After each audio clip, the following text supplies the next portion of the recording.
Hi, everyone. Welcome back to Embrace Your Curiosity with your host, Claudia. In this episode, it's all about something that many of us has faced at one point of our lives, changing careers and navigating the unexpected of what lives bring, right? Today, we're going to dive into what it really looks like to evolve, pivot, and change career and make choices that honor who we're becoming, not just who we have been. Uh, in order to dive into those kind of conversation, I'm bringing a very special guest that means so much to me. It's a friend of mine that I've known for a very long time, and we've grown together. We've experienced life together, and I look forward to experiencing more life with him. Welcome, everyone. Please welcome Avante. Hi, Avante. How are you doing? I am wonderful. How have you been feeling? Great. How do you feel about being here? Oh, I feel amazing. I feel amazing. Yes. Do you feel nervous at all? About my weekend here or about talking to being here in this podcast talking to me? Oh, no. See, we have those conversations all the time. It's very natural to talk to him. And our friendship have grown so much to a point where we can talk about difficult things and talk about uncomfortable things, which I appreciate so much. Yes. He's not very friendly, guys. Well, I am. Okay. I am. He is friendly. However. Okay, Avante. I just don't take no shit. I am. Mm-hmm. You are? Yes, I am. So you consider yourself friendly? Yes. Okay. Friendly to an extent. Ooh, I like that. There's boundaries. Yes. Okay. So, Avante, can you go ahead and introduce yourself and tell us a little bit? Okay. So I am Avante. I have been friends with Claudia since 2019. We met at a horrible facility that shall remain nameless. Okay. We trauma bonded. Yes. Yes. So we worked at this place together that shall remain nameless. And we've had some memorable moments there. It was a rough time. How we started off speaking. Okay. Yes. So even though we can't say the name of the place that we worked because for legality, can you tell me about your experience working at that place? My experience as a mental health professional or mental health assistant was horrible. Right. It was horrible. I did not enjoy any minute of it. It brings you some gratitude, but at the same time, it felt like I was getting paid to be abused. And he's not wrong. He's not wrong at all. Just like he was saying earlier that he felt like he was getting paid to be abused, that is so true. He's not over exaggerating working there. What about working there that made you feel like, for the audience, that you were being abused? What happened that made you feel that way? Well, you of course, but we're having a dialogue, so pick up. You know what it was. You were being paid $10 an hour. Might I add. We ain't finna talk about just getting paid like, we was getting paid 25, 30, 35, 40. No, we were getting paid $10 an hour to be abused. We take all type of foolishness. And some people may say, oh, well, that's what you signed up for. You don't sign up to be cursed out. You don't sign up to get milk poured on your head. You don't sign up to get period blood thrown at you. You don't sign up for those things. Yeah. So I signed up to help people. In the interview, it was told to me that I would be making a huge difference in people's lives. Right. But it turns out you were really just a babysitter for people who wanted to act a fool. Okay, and then again, we as we are talking, this is just from our point of view, from Avante's his perspective, and what he experienced. You working in a mental health environment, you may not feel the same way, but this is exactly how he feels. This is how he's going to be the entire. No disclaimer here. I laugh so much when I hang out with him. It's so funny. Okay, but before we dive in a little bit more into the career path, I love this story, so I want him to tell it. How did we meet? How did we meet each other? How did we become friends? Well, I'll never get it. I was on the phone with my other best friend at the time. And not at the time, but at the She's time. She's still your best friend. Right. Yeah. At the time of the incident. Yeah. So we were in it was an incident. So we were in the report room. They were giving report. Nurses were giving report. And you were talking with another coworker. And you were saying, well, they say this unit is that. This unit is that. Mm-hmm. And I was full time on the unit at the time. So when I heard her, I hung up my phone. I don't know. I turned think she was around. still on the phone when you Was came she? back. Yes. Oh, She was still there. Oh, wow. Yeah. Well, I know I put that phone down, and I was like, wait, this unit is not that, and this unit is not that. And it was. It was. Comes to term, it was exactly what I just wanted to hype it up. He loved the unit at the time. You really, not love, I'm No, exaggerating. I didn't love it. Yeah, you were exaggerating. You liked it because you were comfortable there. It was a time, so that's how we met. Mm-hmm. And we've been friends ever since. Yes, and we've had a blast ever since. Yes, since 2019. But I think my most crazy memory about us is us just packing up and just going to Orlando and just with a bunch of strangers we didn't know. Now we have anxiety and depression that we can't step outside without feeling anxiety. When I was 19, 20 something, I was hopping into strangers' cars I did not know. Not all the times, though. That was just one time. It happened only one time. Okay. But okay. I guess we knew each other well enough. Well enough to know that it's okay to ride to Orlando and hang out. But we had a blast. We did. We argued almost. We did. We argued a few. It wasn't that much. Oh, no. We argued about the temperature. The temperature. Mm-hmm. That's what it was. Because at the time you did like 69. I did. I used to love the cold. No, let's do 68. I used to love 69. You wanted, yeah. I wanted to do 68. One temperature down. He couldn't leave it at I wanted to do 68. But yeah, and we argued about that. But we honestly, I think our personality. And then we had to share the bed. Remember, we had to share the bed because one of our friends was being a whore. Oh my God, you can't put that. Okay, so I want to dive in a little bit more about your career and understand how you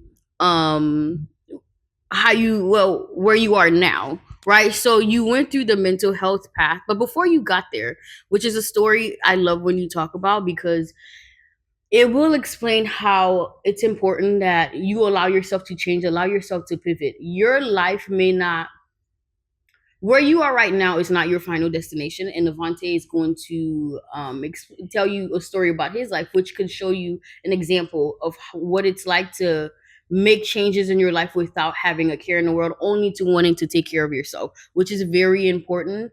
Make changes without having a care in the world. Because changing career, I mean, there's a lot of people who are afraid of changing careers. It comes with fear. Without having a care in the world. Okay, maybe I need to reword it. Willy-nilly. You are baby. You are willy-nilly. Oh. Yes, you are. Avante, you're very reckless. What? Yeah. Why are you so surprised? I told you ass. I do think you do speak up your mind a lot, and even if that makes a lot of people uncomfortable, but whatever you feel like you need to say for yourself to stand up and advocate for yourself, you always have done it to me. Yes. And I feel that's what everyone should do. Right. You should advocate for yourself because no one is going to advocate for you. Yes. Do you think there's a place in time for you to stand up for yourself and how you do it matters? I think you should address things head on.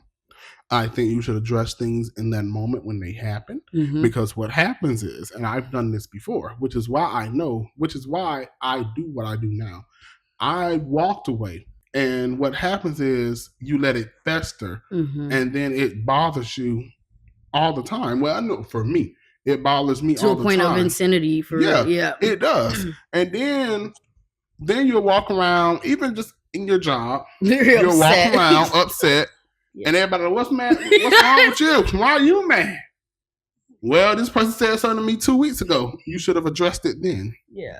So yes, I address everything head on, and it doesn't matter your title. Okay. Because at the end of the day, we're all human. It doesn't matter if you're a doctor. It doesn't matter if you're a CEO. It doesn't matter if you're a CNO. It don't matter if you're the janitor.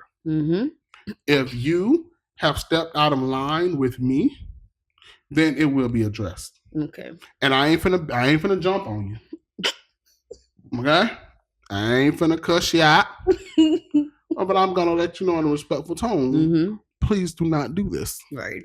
Now then, once I do that, because everybody has 3 chances. Once you get done with those last 2, on that third one, you're gonna see who I am. Stop laughing. Stop laughing. Okay, so I'm glad Avante kind of explained more about that, but what I want to go back to, which the primary question that I had in mind was before you started at that place, the mental institution that we both worked together, You said, I know you shared a story with me, but I want you to share it with the audience. Coming from you, coming from the person that experienced it, is more it's more real and authentic. What was it before? You got to give us the starting point. Before you got to Appalachia, you said you wanted to be a dispatcher, right? um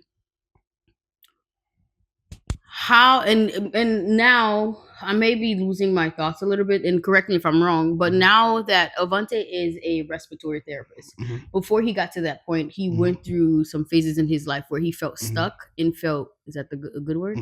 He felt stuck. So I'm gonna go ahead and give him the time and space for him to explain to how he is where he is now. So when you went back and you said I wanted to be a 911 dispatcher, that was never my goal. That was never what I wanted to do. That was something that I wanted to pivot to at the moment. You know, at the time I was working at Ross, and I had stopped going to college or whatever, because I was like, oh, you know what? It's not for me. You know, I tried it. It wasn't for me.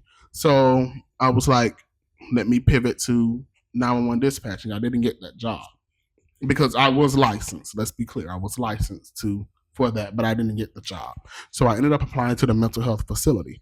And I started working there. And through that time of working there, I was making $10 an hour being abused for $10 an hour. Working 120 hours. 120 hours just to get like a $1,200 check or something like that, like a $1,200-$1,300 check. However that adds up, it was a real piss poor check. So I used to do that. And then I looked around and realized people are older. You know, people are in their 40s, 50s, working here for $10 an hour. And I realized that's not something that I want to do. So I went back to school. And luckily I met you all, between you, Miss Favor, Miss Kayla. You know, I went back and I grounded myself. And within I think I started back in 2020. Yeah, within months. Yeah, from January. I started in January. You in went right May. back to school like that. Yeah, I started in January. And in May, I got into the respiratory program. So it didn't take long for me to turn it around. I was so proud of him. Like, I was so happy that you went back and decided to do that. But I didn't even know what respiratory therapist was. But he's gonna. Neither did I. Tell you. Neither did I. Okay. About what I can say, and I really can't explain everything that we do to this day. But the main thing, what I can say, is we do intubate. We do take care of everybody with breathing, respiratory issues. We take care of those people. BiPAP, CPAPs, we have so much knowledge about those. We work with everybody from age 5 months, not even 5 months. Let's go back to NICU. We work with everyone from NICU to ICU, ER. We work in all of those areas, and sometimes in one night. We work in all of those areas. When I was working for a facility, one night I had NICU, ER, and PCU. Right. So we work in all areas, all facets, and everything. Okay. Yes. I want to go a little bit back a little bit. Okay, so while you were there, while you were at the time that you didn't pass the test, right? You didn't get the job for the 911 dispatch. Oh yes, not respiratory. No, the 911 dispatch. Yes. How did you feel at that moment, believing that's the job you wanted to be in? I felt horrible. Right. I felt horrible that I did not get that job. I was so down about. That day I was so down. Ooh. Can you walk us through? Oh, I was so down. I went in and I took the it's like not a proficiency test, but I guess it's something like that. It's like a test where you have to take in the beginning, and they walk you through scenarios, and you have to type, look up stuff. You have to do all of that at the same time. And I think I missed it by like a couple of points. And I was very devastated. Yeah. Devastated. Honestly, I can share the same feeling. Just a slight. When I didn't get to the university of my choice when I first applied after high school, I thought my life was over. I really did. I thought my life was over. There was no ending. And then I had a conversation with a friend of mine, and she really changed the way I view things, into a point where I was like, okay, maybe I can change. But you got to take FSU when you have 2 degrees now. Yeah, I did get there. But before, I was in the same space as you, so I know how you felt. And this is why it's important. Even though you may feel the way you feel right now, you feel like life has turned against you, everything is turned against you, you're not getting to the point where you want to be. This is where we're telling you your life can change. It does not have to stay that way. That's true. And that's why this conversation is important. And see, with you, I got denied from all my universities. Huh? You got denied? All of them. All of them denied me. But look at, honestly, all of them okay. denied me. But let me tell you. Look at where you are now, Vontae. Let me tell you something. Denied means nothing. Okay. Just because doors closed, that doesn't mean that that wasn't the door you were meant to walk through. Right. Okay. Exactly. If I would have went to the university that I wanted to go to, I would have never met you all. I would never worked at Appalachian. I would never got the experiences that I got, and I never would have became the person I became. Exactly. And I love me. Talking about that. That was in high school though. Just not getting those schools. I wasn't disappointed because I was what did I say? When you I was way out of my league. Okay. Well, all of those things. Well, let me tell you, that means you always reach for the stars. And I've always been that type of person. I apply for every type of job that there is. Okay. But those schools required a 3.0 GPA. Do you know what mine was? At the time? 2.7. Okay. But you always reach for the stars. But it literally means nothing. I had a 3.5 GPA when I graduated high school, but I didn't ace my ACT scores as much as I would expected, and I didn't get to when I applied to Florida State before I got. But I'm pretty sure they denied me before they denied you. They probably looked at your application, but then when they looked at mine, they were like, we ain't even know what the fuck you playing with us. But what we were trying to say is that it doesn't matter where you started or how much you got denied, but if you know, as long as you have that faith in you're delayed, not denied. Right. And let's be clear. That you're delayed, not denied. Right. And I have been delayed. Okay. Several stops. Okay. So what I want to say, denied. Do you and I know for sure. Well, actually, I'll reword that. I don't know for sure, but I know that played a big part to who you are now and how you got to where you are now. Yeah, it just gave me confidence to keep on applying to everything. I don't care what it is. Right. That's just how I am. That's just how I am. But now I'm at a point where, I need to be real. Well, I've always been real with myself. But to get to a point and be like, okay, just go back to school and readjust. Okay. And that's what I've been doing. What has our friendship started to grow and I know more about you. What I've told you before, what I really admire about him is the fact that his confidence. He has the type of confidence that you don't see all the time. It's very showing, very telling.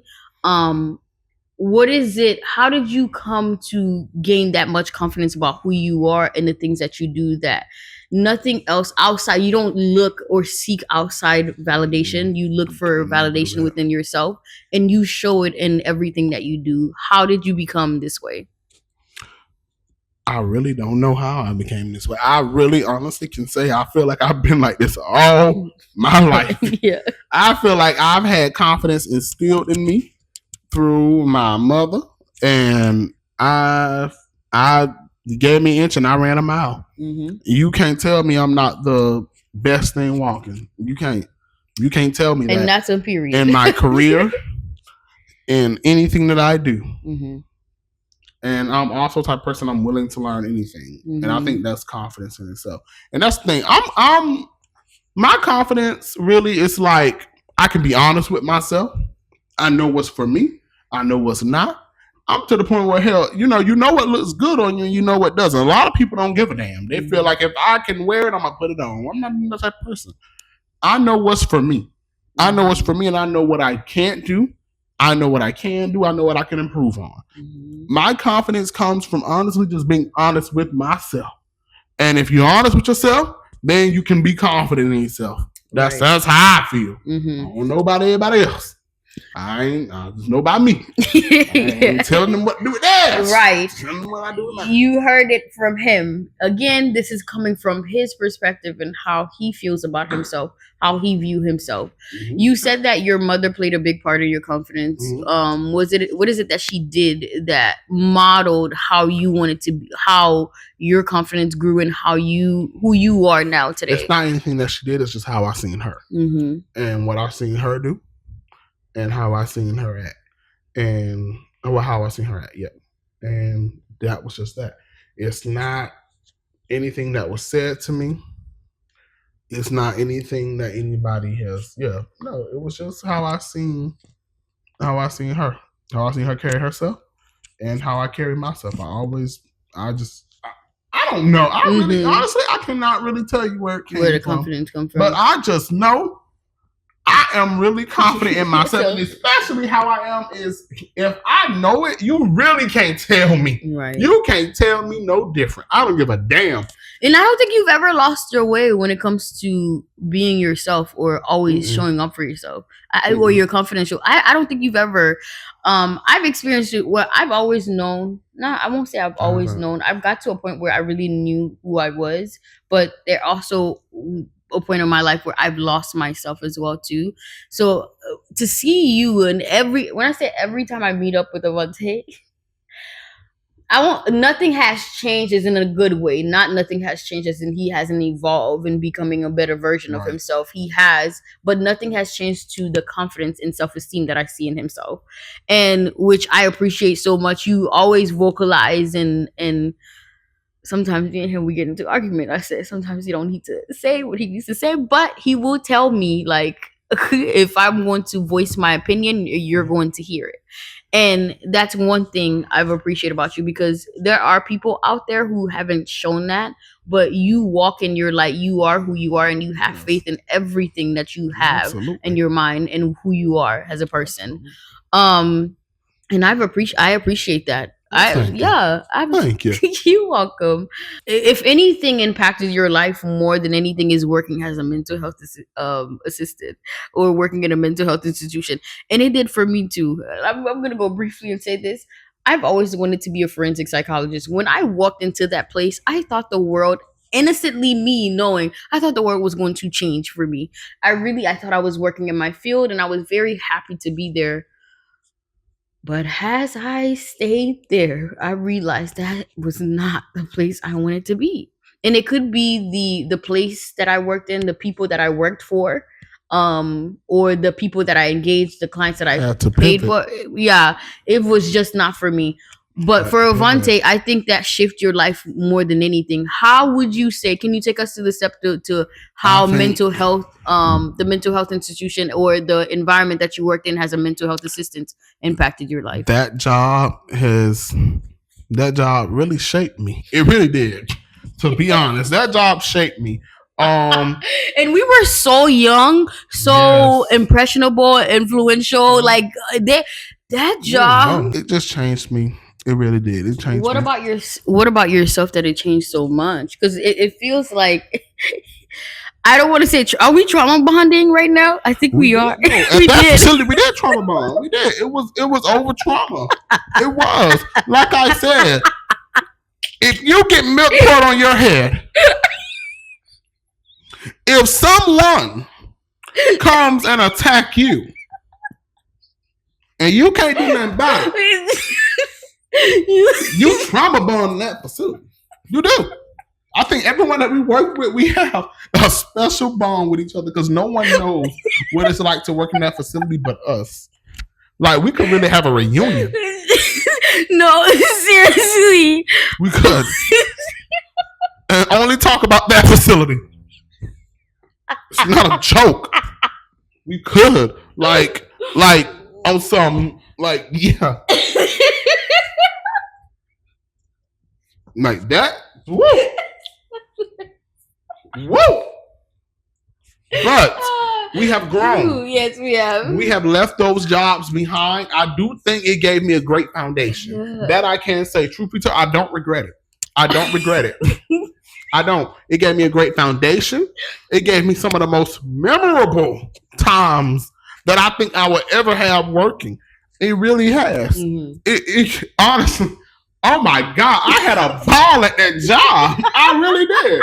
I had a ball. Like, it's some things, honestly, that I will never forget. Because there was, although there was a lot of bad times, but we had a lot of great times, and we met conversation. What conversation? Like you, like working night shift. Like, you really had some good. You got to know people, and we also, and it's crazy. Everybody opened up. Yeah, and we also got to know ourselves, especially when we went through tough situations that we didn't know how to handle. It really showed us like who we are at that time and how we would handle certain situations. And that, me and you, we have, when I say we have gone through it, yes, we did. Yes.